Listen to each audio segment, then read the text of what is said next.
Bună seara! Mulțumim pentru interesul, pentru această ultimă parte, pentru dezbaterea de după film. E o plăcere să-l avem aici astăzi la București, grație Fundației Rațiu pe Oleg Kozlovsky. Vine de la Moscova, e foarte rar, sunt mulți care vorbesc despre Rusia în România, la București, dar sunt foarte puțini care vin din Rusia, care chiar știu subiectul despre care discutăm, așa că eu o să-mi intru în piele de moderator și scriu în program și o să vă invit pe dumneavoastră să interacționați cu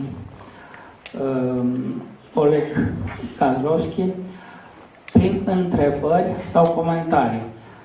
Le putem face în limba engleză, în limba română sau dacă e cineva în limba rusă putem face și traducere din limba rusă. Înțeleg că organizatorii, colegii noștri de aici se vor ocupa cu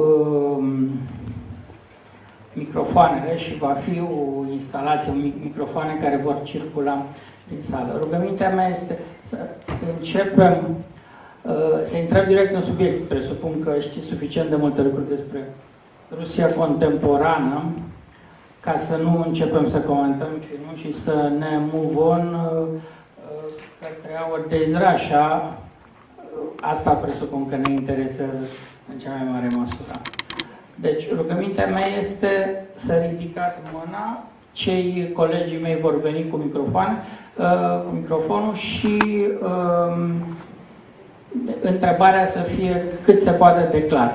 Pentru partea a doua avem doar o oră la dispoziție, pentru jumătatea, ultimele 30 de minute, după ora 7, și comentarii, dar cu rugămintea ca aceste comentarii să fie la obiect și să ne bucurăm de prezența lui Oleg Kozlovsky aici, pentru că merită toată atenția noastră. Deci, pentru întrebări.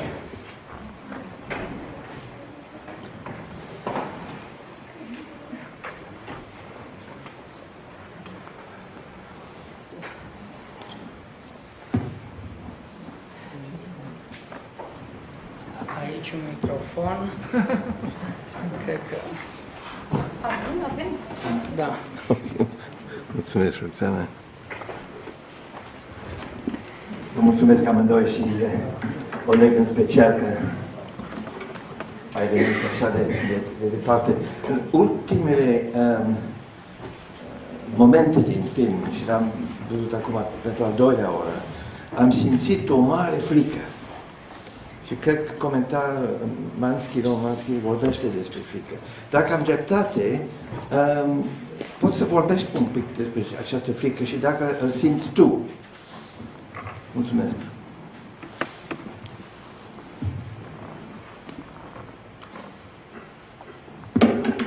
Thank you. If this question was asked several years ago, I would say that I don't feel fear being a factor in Russia because the biggest problem, the biggest reason why people in Russia don't demand their rights as much as I wish them to, it was and it still is apathy. People just don't think it makes sense. They don't think they should spend their time doing that, or they don't believe they can succeed. But over the last several years, fear indeed became a more and more important problem, because people realize that if you do something the authorities do not approve of, there are many ways that they can, to put it mildly, make your life harder, and you can never predict what action, what activity will get you into trouble. So this can be something very simple, very remote from politics, like you can be worried about a construction project in your neighborhood, or you can be worried about environmental problems. And for instance, one of the cases I'm currently working on is a person who organized several protests against a junkyard that operates in his town about 100 kilometers from Moscow. And local authorities got sick of him, and so they created a criminal case against him, and he's now under house arrest, and he can face 5 years imprisonment for the simple act of organizing several peaceful protests in his neighborhood. At the same time, it doesn't happen always, so you have some freedom of movement. You can do something. You just don't know what will be the result. Will the authorities listen to you? Probably not. Will they go after you? Maybe yes or maybe not. As to me, I was lucky in the sense that I entered activism just when the events of this film were taking place in the year 2000, and I saw with my own eyes how gradually, year after year, things were getting worse. But I was lucky in the sense that it didn't happen overnight to me, and I had time to adapt. Yeah, so, for instance, when I was arrested for the first time in 2005 in a protest, actually it was a protest against Alexander Lukashenko, the Belarusian dictator's actions.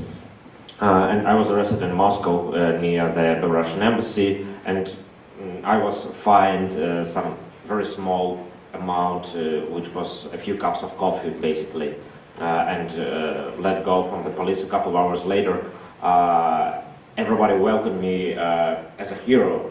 Wow, you survived these several hours at the police station, which looks really funny today because nobody really cares about this sort of arrests anymore. After a few years, this wasn't in use anymore that you got arrested at a peaceful protest, but what people cared about was when you were jailed for a few days, and this sounded like something scary. Now nobody really pays attention to it as well, and the stakes were raised again, so now people only care about cases when somebody goes to prison for a long time, for years. This becomes a piece of news, but every year less and less so. So people get used to everything. It has, of course, its bad side, because people are not outraged anymore as much as they would be a few years ago over the same things. On the other hand, it kind of helps beat fear, because you already got accustomed to something.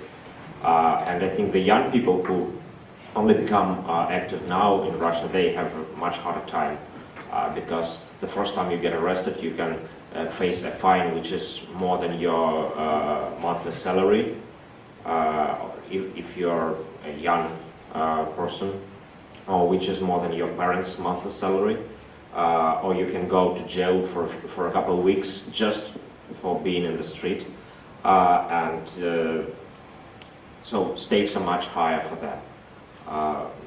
Still, I think young people also don't have this fear, probably because they grew up in a country where they thought they have all the rights, all the freedom. So for them it's a shock oftentimes when they get arrested, but they're not afraid. Thank you. Sorry, I realize that it could be few people here who don't know who is Oleg Kozlovsky and why he is so important in Russia today. I ask you for a very brief self-presentation for the Romanian audience.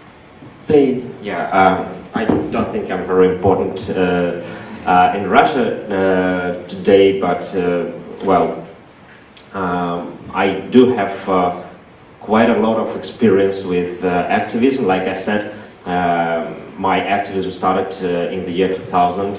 So when Putin came to power, was elected president, I had just joined Amnesty International, and I was at high school at that time.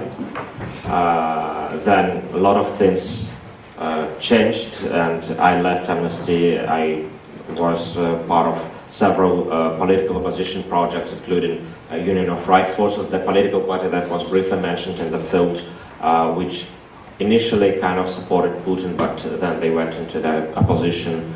I helped create the youth group called Oborona, which was one of the first youth or the first organizations in Russia that criticized Putin, because at that moment, it was 2005, even the opposition would not dare to mention him. They would criticize certain ministers, governors, mayors, yeah, but never Putin himself. Then for several years I was involved in some educational projects for civil society activists, and now I'm back at Amnesty International. I'm the researcher in Moscow, although I want to make a remark that, of course, right now I'm in my personal capacity, so they may not share all of my positions on everything. But Putin is still in power after all of this time, and my daughter is now a school student. So some things do change, some things remain the same. Many organizations you have in Moscow, I mean opposition, civic organization. It's difficult to tell because, Memorial, well, there are very few. So there are human rights organizations, there are also kind of more political opposition or just protest groups. Most of them do not have any registration because first it's quite difficult to obtain one. Espionage, it's a law. Yeah, and also you're actually more vulnerable when you have official registration, because the government can come and see all your documents, they can find your organization, they can ban your organization, etc. So many groups exist completely informally. I would say that probably there is about a dozen different opposition groups. Some are very small, like 20 people or something. Some are bigger, that have thousands of members, and probably about the same number of visible human rights groups. But there are also many organizations that work on specific issues, like domestic violence or women's rights, minorities' rights, etc., etc. Across the whole country, there are hundreds, probably thousands of them. And I mentioned that I organized an educational project for civic activists, and one of the biggest takeaways for me from that was that there are actually many more activists across Russia than I had ever thought there were. So we trained more than about 300 people, and every time we had to select them, and there were about 10, maybe 8 to 10 candidates for each spot we had. So in fact, the civil society in Russia is very lively and active. It's not very visible, especially if you look at the mass media, if you look from outside Russia. But even inside Russia, the problem is their resources are quite small. They oftentimes are very small groups. In some towns, you can have one activist and a few friends of him or her who help. But if this person just gets tired, burns out, then there is no more civil society in this town. Thank you. here in the front of... There was a comment of Vladimir Putin in the film. He said at the beginning that if people have a certain nostalgia, or they shouldn't be deprived of anything. And my question is, because it is very complicated to have access to the Russian society. It is a very complicated one, more than 100 million citizens. So was he right about this? Is the communist or nostalgia that's keeping him in power now? Despite your efforts, it's clear that there are activists, but I think it is quite a complicated thing because there are many polls and surveys that look into this, and depending on how you interpret them, you can come with completely opposite conclusions. But the fact that there is quite a widespread nostalgia for Soviet past is true. It is obvious. A lot of people say publicly or in private that they wish that the good old Soviet times came back. One of the things, however, is probably what they wish to restore is not the Soviet Union as it was, but it's the image of the Soviet Union, and everybody has their own understanding. Some people actually want not the Soviet Union, but kind of stability and being certain that your minimal demands, your minimal requirement, social and economic interests are protected. Some people want some form of justice, and they, for some reason, I think the Soviet Union is not an example of justice in any respect, but being unhappy with what's going on now, they only have very few alternatives from history. So one alternative is the 1990s, which a lot of people remember for being a very hard economic time, when a lot of people became much poorer, when a lot of people lost their jobs, when there was a lot of uncertainty. And the second thing that is still in people's memory is the Soviet Union. So choosing between the 1990s and the Soviet times, which are mostly forgotten, and what people still remember is the late, like the 1970s, when the oil prices were high, when there was some kind of stability. A lot of people think this is what they want.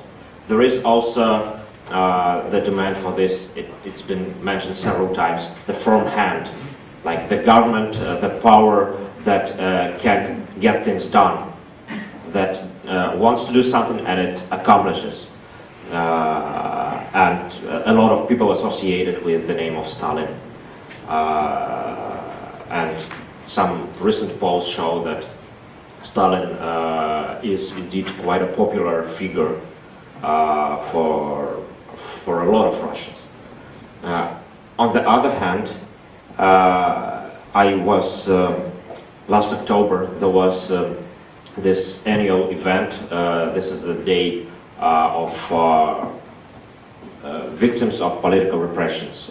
It is like an official day of remembering the victims of mostly of Stalin's purges, but also a lot of people, of course, talk about today's repressions. And there is this tradition that people come, it's actually organized by one of the human rights groups, that people come to the Lubyanka Square in front of the KGB building, now FSB building, where there is a memorial to victims of political repression, and they read aloud from small pieces of paper the names of those victims. Relatives. It's not just, oftentimes it's just random people, and they are given these pieces of paper, oftentimes with names of some unknown, well, not publicly known victims. And I came there last October. It was freezing cold, and I saw that the line to read these names. It went all the way through Lubyanka Square and into the metro, and people waited for up to 4 hours in that line in freezing cold to read aloud a couple names of individuals who they probably didn't know, just because they thought it was important. And it's more than there had been a year ago or 2 years ago. So I think there is some reaction to this nostalgia. Still, we don't know how many people believe what people actually mean when they are for or against Stalin, because again, it's very complicated. I think one of the reasons for that is government propaganda, and the government has been very actively promoting this idea of, well, mostly the myth of this of Stalin winning the Great Patriotic War, the Second World War, which basically now the only part of state ideology.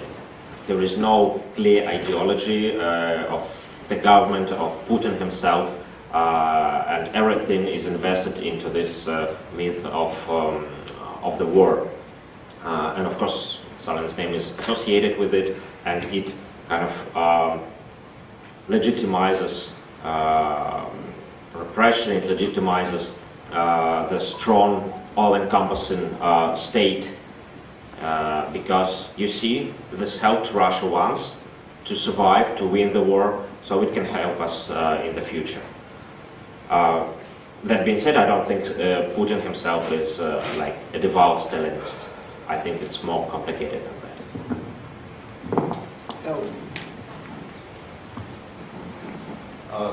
I have two questions. Questions number one is what happened to Vitaly? Because from the beginning, from when he's with his family, you can see that he has a rather subversive opinion about the political changes that happened. And throughout the end of the film, you can kind of see that Putin is talking to him differently. So what happened to him afterwards? Frankly, yes. Frankly, I don't know his biography well, so I understand he probably lives abroad now. Whether he was himself a victim of some persecution, I don't know, unfortunately. Sorry. Okay, so the next question is, how would you describe Putin's approach to politics? Like in a very short way, or however would you like? I think if we were to use one word, I would say opportunism. So he doesn't have any ideology. He can use any ideology that is useful at the moment. So especially in the first years in power, he tried to be a friend of everybody. When he was talking to communists, he sounded like a communist. When he was meeting with nationalists, he would sound like a nationalist. And when he was addressing liberals or Western leaders, he sounded like a perfect Democrat. Or you could hear it in this film as well. But he uses any opportunity to promote his objectives. I think the first objective that he has is to stay in power and to accumulate as much power, political and economic, as he can. The second objective, if we talk about international scene, is also to increase his power internationally on the global scale. And frankly, I'm not sure if he has any end goals why he needs this power. I think for him it's just more power is always better than less power.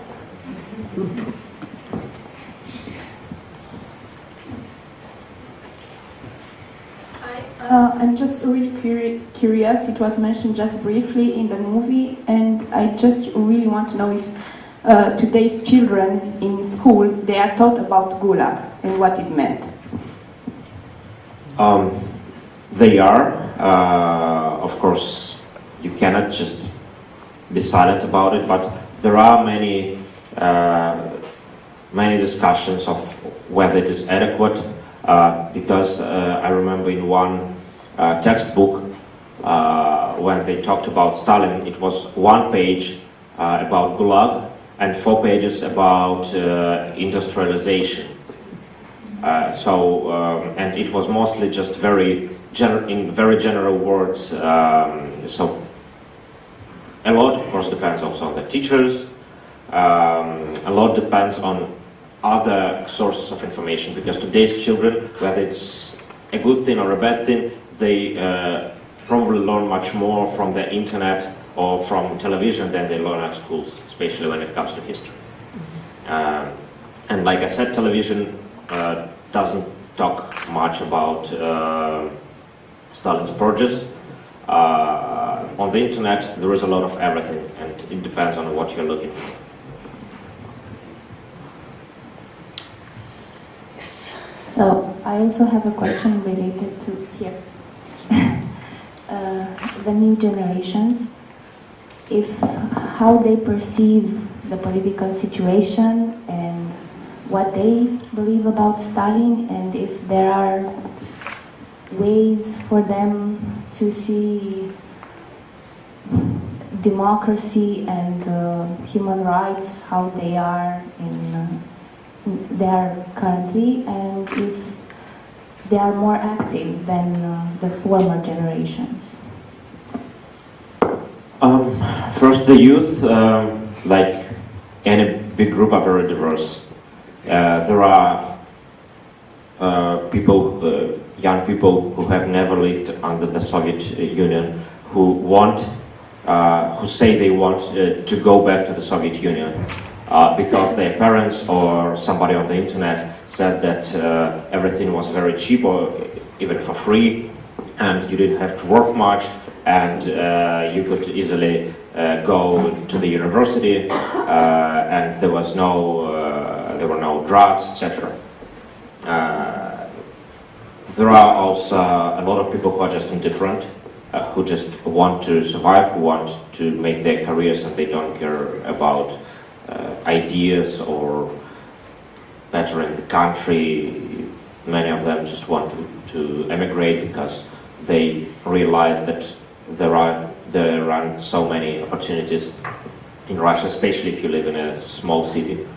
But also there is an increasing number of young people who are getting involved in whether it's human rights, politics, charities, any kind of civic activism or civic work. Yesterday was 2 years since a big protest that was organized by Alexei Navalny, one of the opposition leaders, against corruption. And this was the first time in many years when perhaps the majority or a lot of participants were very young people, sometimes as young as 12. School students or university students, for the first time they went to the streets in large numbers, and it was quite scary for the authorities. So even now, 2 years later, they keep, for instance, adopting new laws.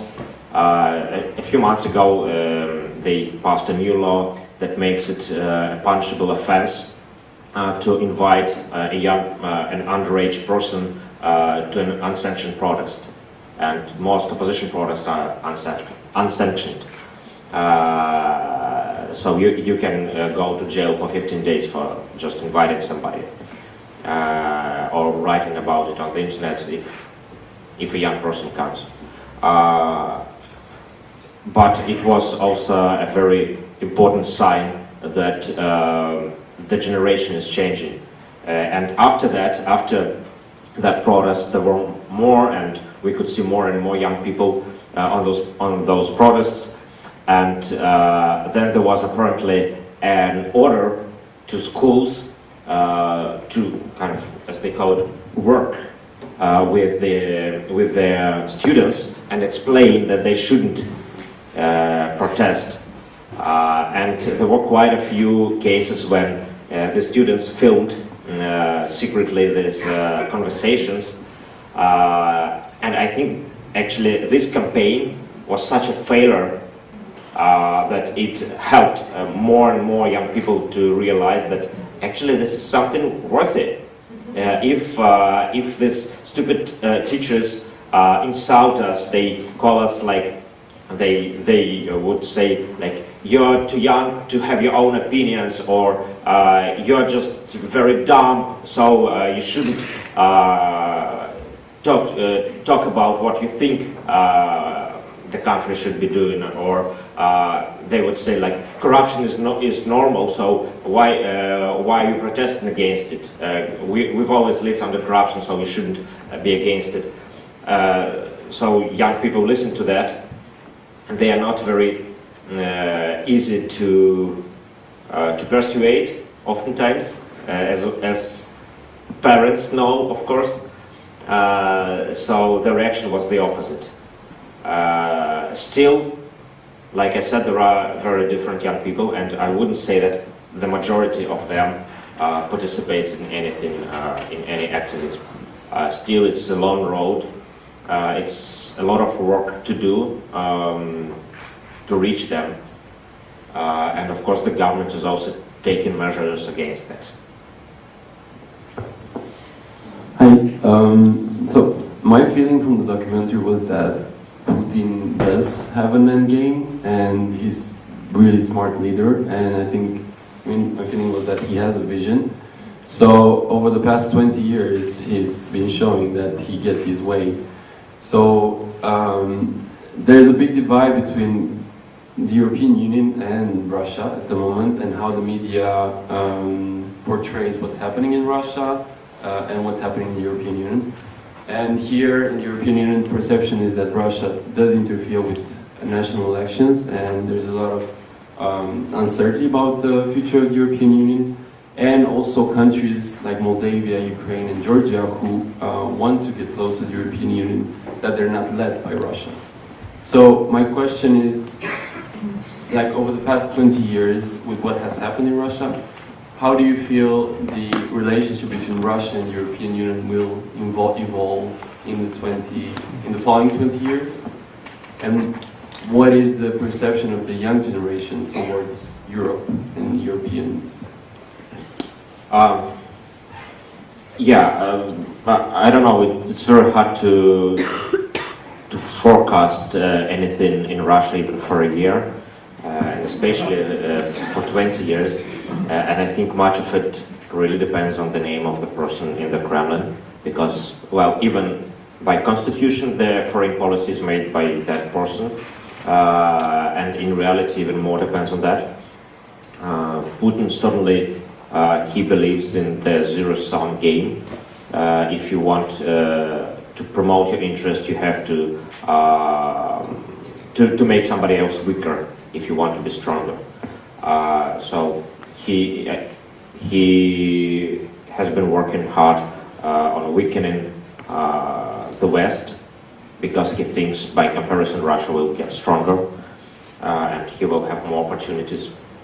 And I think this is the policy he's going to pursue. It doesn't mean that it's impossible to some sort of agreement or to cooperate on some things that are useful for him, but never expect that he will do it out of respect for European values or because he wants to improve the world or anything like that.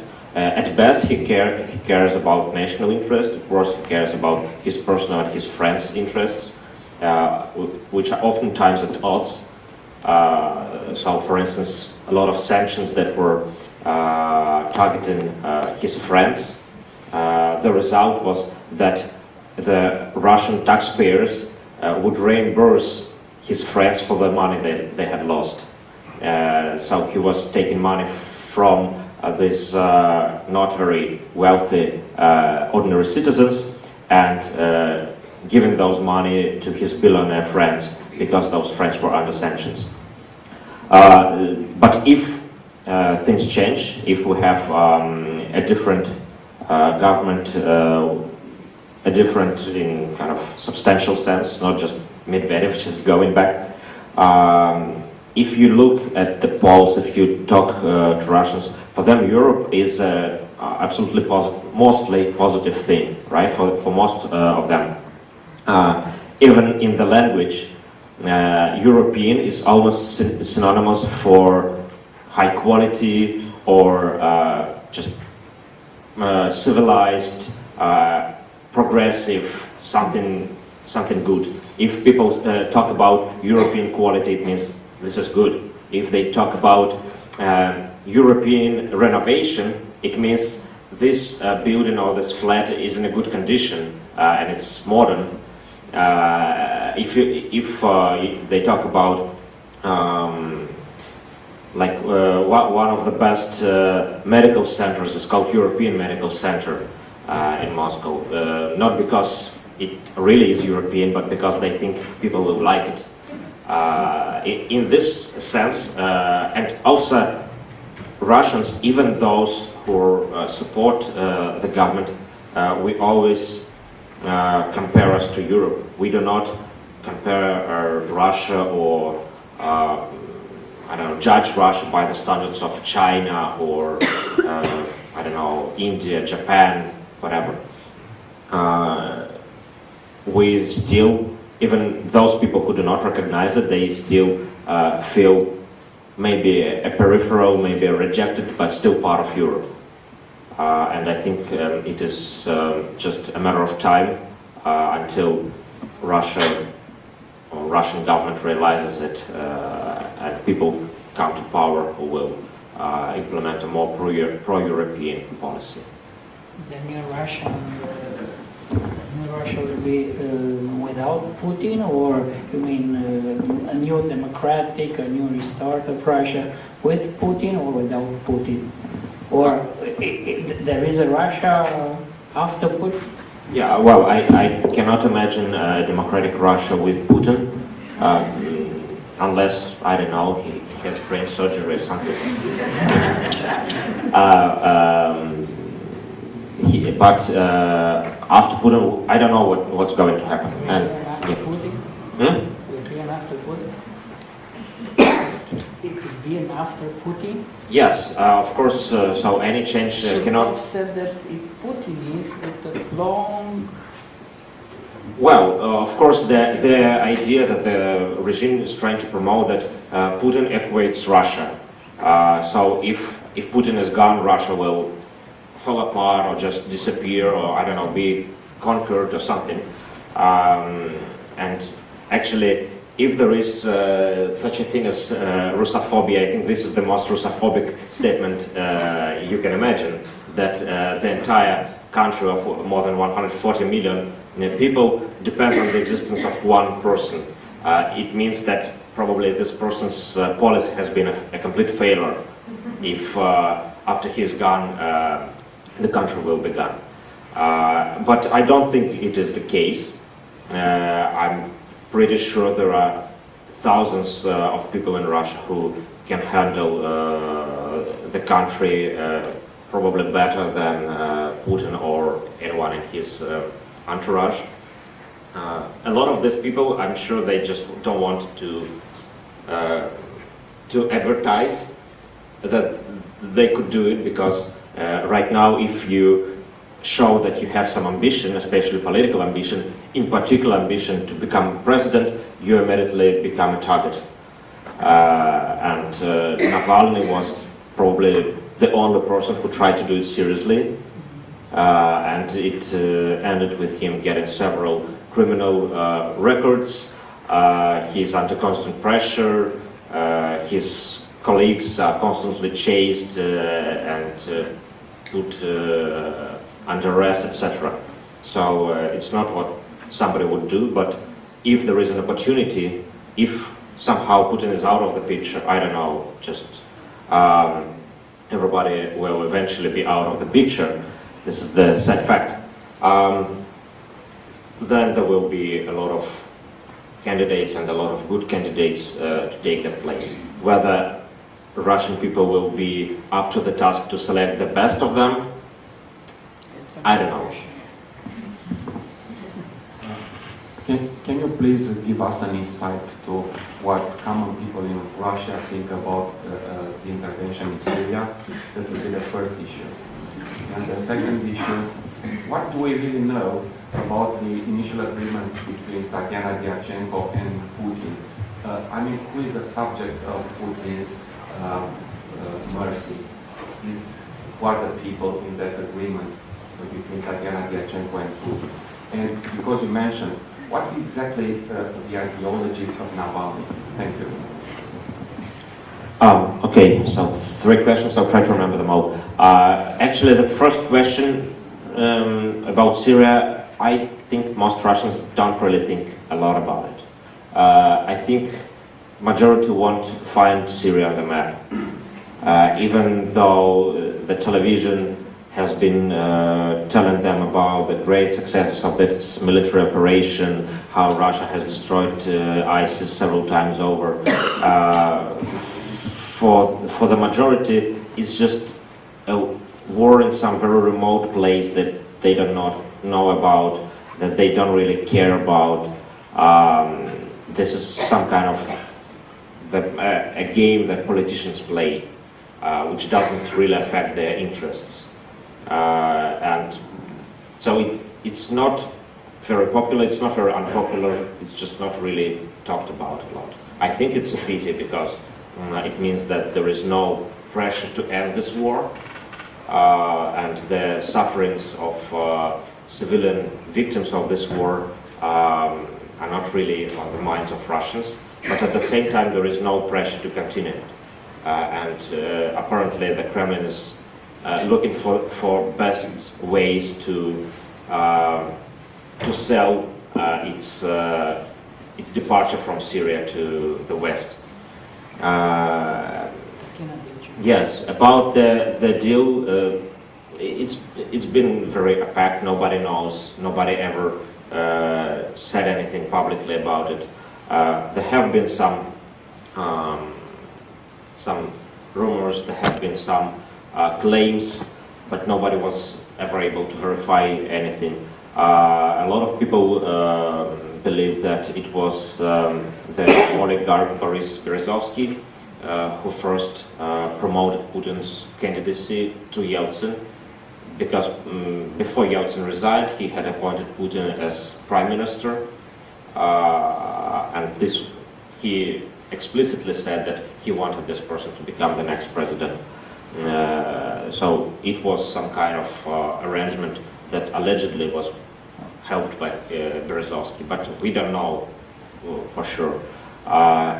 There is also a theory that that deal involved Putin not touching some vital interests or vital people from Yeltsin's team during his first 4 years, or about 4 years in office, while he was in his first term, and he mostly kept this deal. In any case, it looks like he kept his word, so there were no people who would say, who would at least go on record and say that, you see, he promised us this, but you didn't deliver, so it's a stab in the back or something. He kept his word to Yeltsin's team, but of course he played by his own rules. And as to Navalny, there is also to some extent lack of specific ideology. He has changed it several times depending on what was popular among his audience or his followers or his potential followers. I do not think that he is a nationalist. I had known him for about 15 years, and he played kind of a role of a nationalist when it was a popular thing in the society, in the part of the society, but I don't think he was ever very sincere in it. I think he has some kind of understanding that, well, democracy and civil rights is a necessary thing. Again, he being targeted so much by the authorities, he learned what it is like to be the victim of human rights violations, and he's also surrounded by people who believe in democracy and human rights mostly. In this sense, I think he is a good opportunity for democracy in Russia. On the other hand, of course, he, like anybody else, has to be watched very vigilantly by the civil society if one day one of these people will come to power. Because the problem we had with Yeltsin was in many respects like Navalny. Today he was also some kind of not very well trained in political science or anything. He was not didn't look like a very devout Democrat, but he acted like a Democrat. He also hated the system, the Soviet system, and he destroyed it. And when he destroyed it, people assumed that, okay, he's going to build a democracy now. And they resigned to their private lives fighting for their survival. And after 9 years, as we know, Yeltsin appointed Putin, and the election was anything but democratic.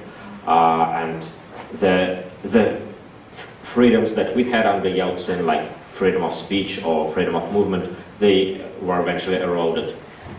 So if one day Navalny comes to power, we must make sure not to resign to our private lives, but to keep looking at whatever the new government is doing.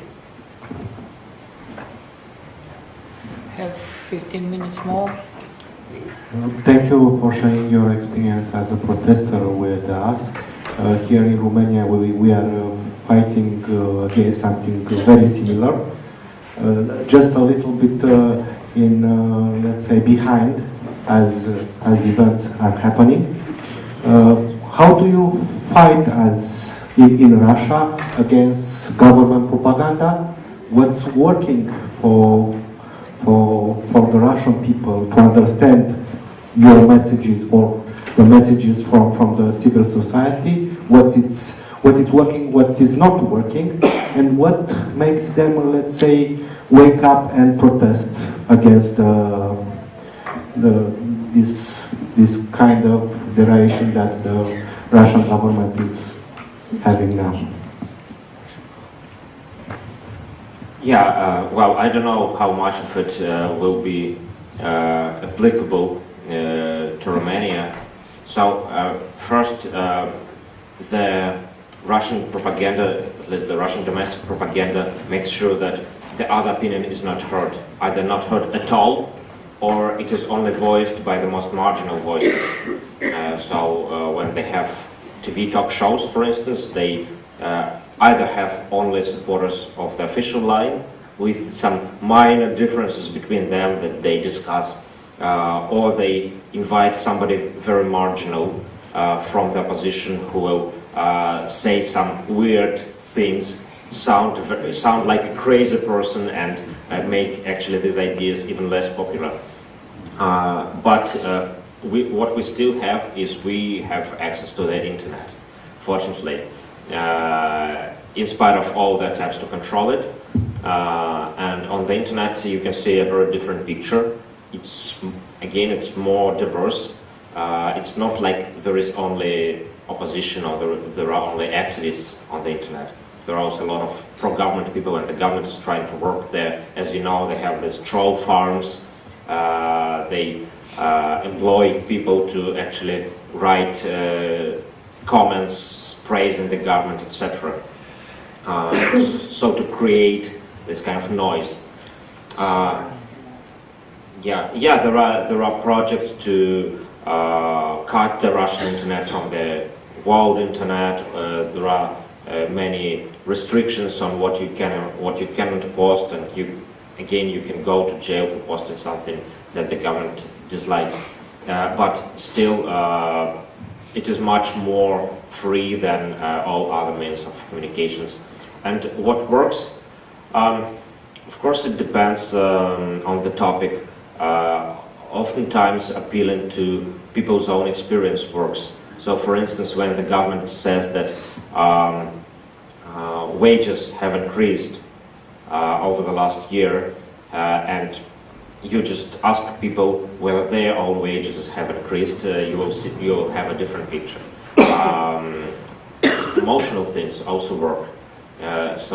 One case that was really discussed widely on the internet, and not only on the internet, among people recently, was when a woman, a single mother of 3, was arrested and put under house arrest for participating in the work of what is called an undesirable organization, which is basically a perfectly legal organization that the government for some reason decided to say is undesirable in Russia.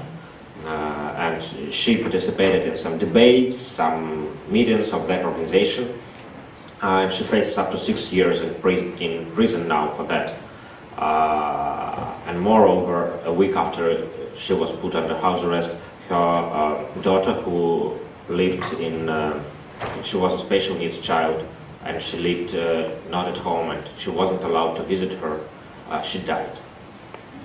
This was a very tragic and very moving thing that really created a lot of pressure.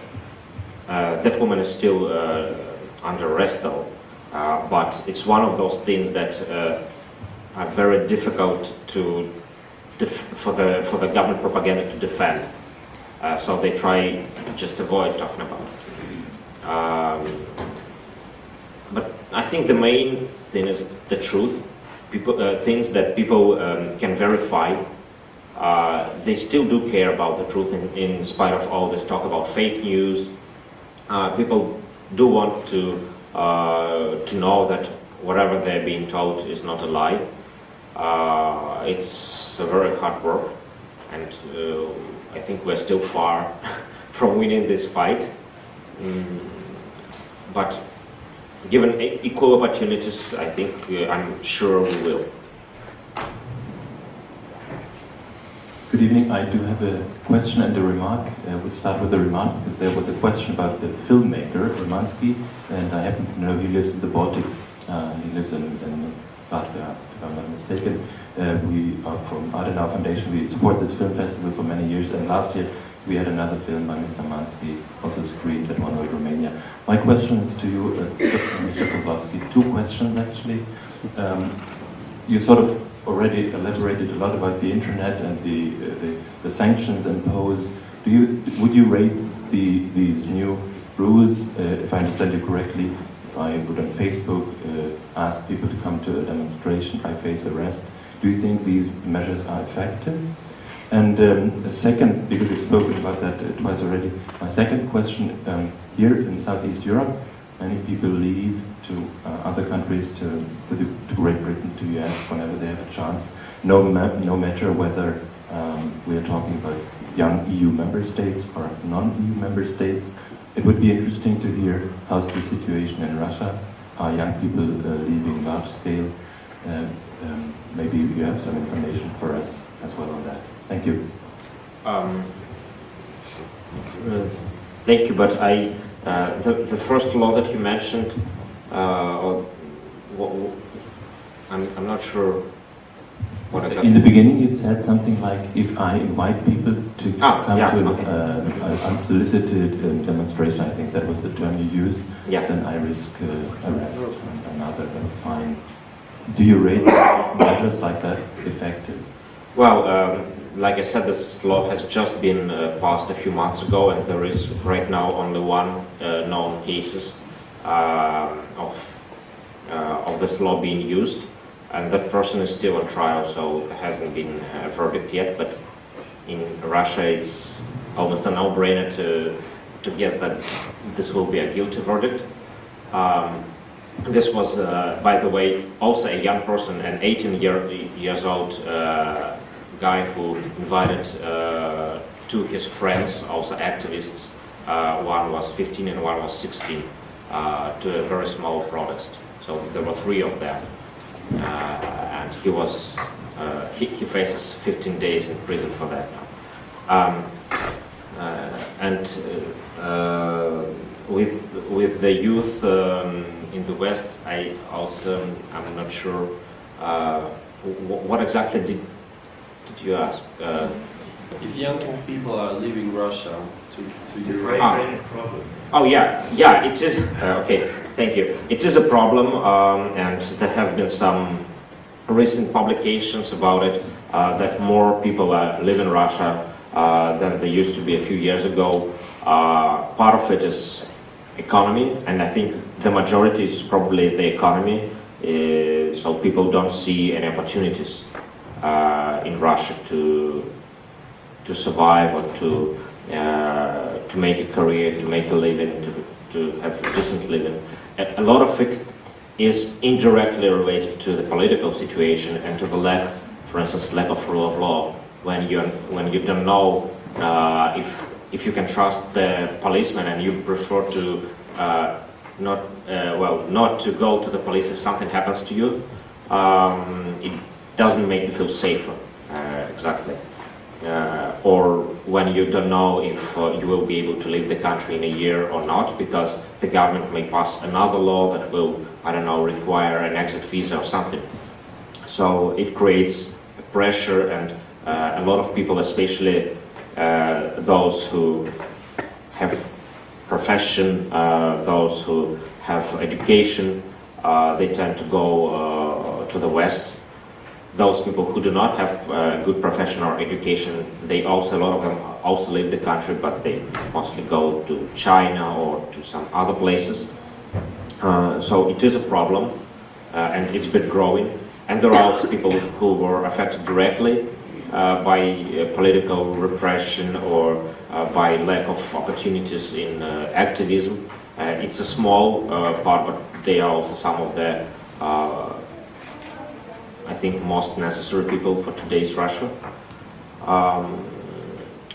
It is a big problem, and a lot of my friends have emigrated in recent 6 or 7 years. I once came to, I think, Vilnius, and I was there for a day, and at one point I just counted and I realized that over that day I had met with something like 12 my friends who had left Russia in just 2 years before that, all of them for political reasons. Of course, being an activist, it's not very representative of the general situation, but it's been happening a lot. One last question. Thank you. I have 2 questions. The first one would be, if you see Putin staying in power for life, and regardless of yes or no, how would you imagine the transfer of power will occur? Thank you. A good last question. I think. Oh, it's just fine. Okay. So I think Putin doesn't want, or if he wants, he cannot, at any rate, leave power now. Although he said very good words here, right, that I would readily subscribe to, about democracy, giving you the opportunity to do something for your country and then live a normal life. It's not something that's going to happen to him in any case, and he understands it better than anyone else. For a long time, I realized that he's not going to leave power, not on his own. Part of the reason is that he understands that if the opposition comes to power, his and his friends' assets, freedom, and generally interests will not be protected. to put it in a diplomatic way, right? In effect, it may mean that they will go to prison, or they will have to face lustration or other measures that their position will take against them. So, in order to protect what they have, they need to stay in power and to keep this power as long as they can. They cannot just say, okay, let's hold a democratic election and we'll just enjoy our retirement, because they cannot be sure that their retirement will be enjoyable. As to how this will change, I think there are two main ways, well, probably three. One is the natural death of the leader. It happens to everybody, and yeah, I mean it's quite obvious. It's happened to a lot of Soviet leaders, and nobody has ever managed, no matter how powerful or smart, to avoid this. And then there will be some kind of power struggle in his entourage. It may have a slight chance of leading to a democratic election, but in any case it can lead to a more open system, because there will be no more single person who will make all the orders. There will be at least different groups. And I have no idea which one of them will win. The other option is some kind of internal coup within his in his inner circle, and this, I think, has been the idea behind the sanctions, to put pressure on Putin's closest circle, so that they either put pressure on him or just oust him and lead a different, have a different policy.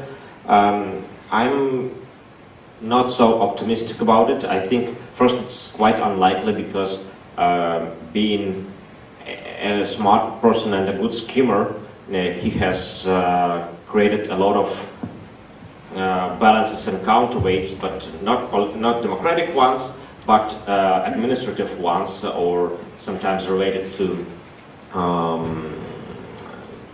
the physical power, like he has this National Guard, which is a special, a huge number of armed people who report directly to the president, or basically they report to the person who used to be his bodyguard.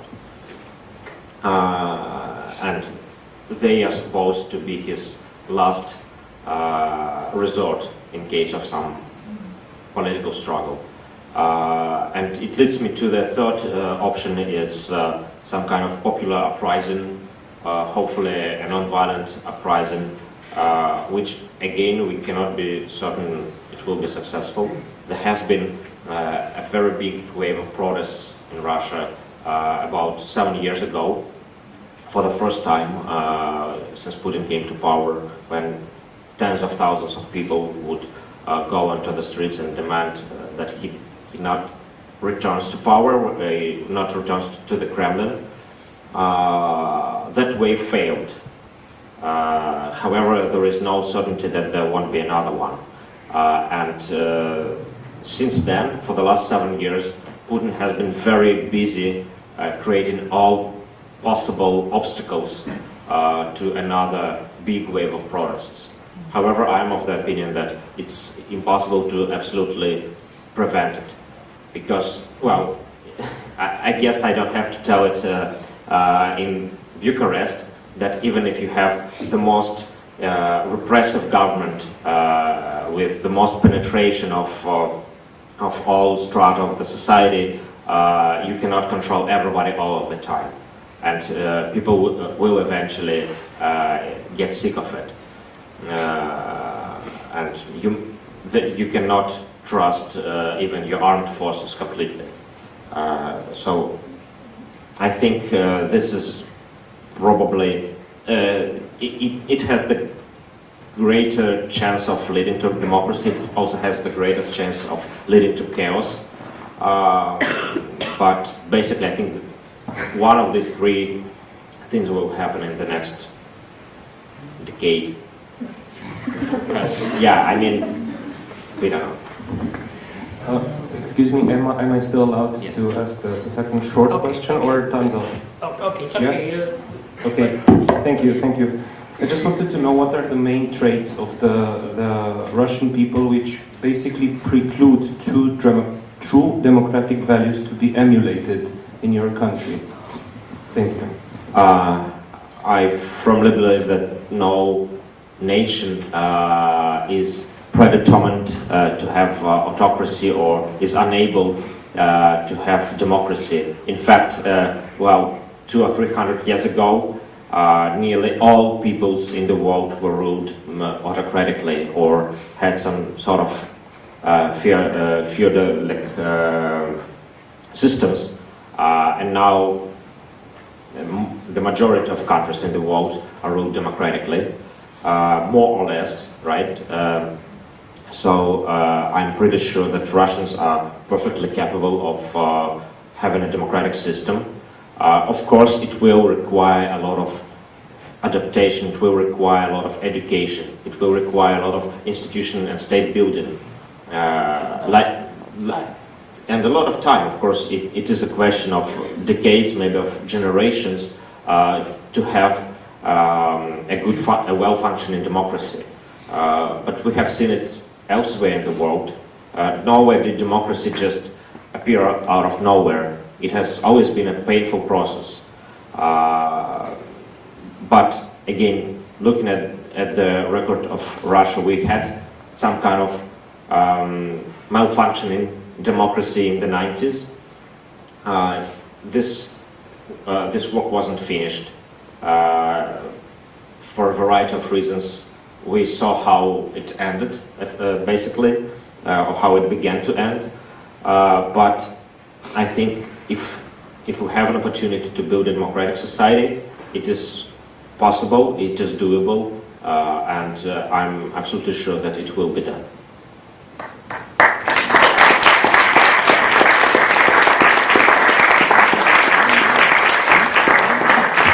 Thank you very much, Oleg. It was a great pleasure of having you here. Thank you for your answer, and hope to see you again in Bucharest. And thank you for being present here. Thank you very much. Thank you for moderating, and thank you the One World Festival and the Uratu Center for inviting me, and thank you for your attention and for your questions.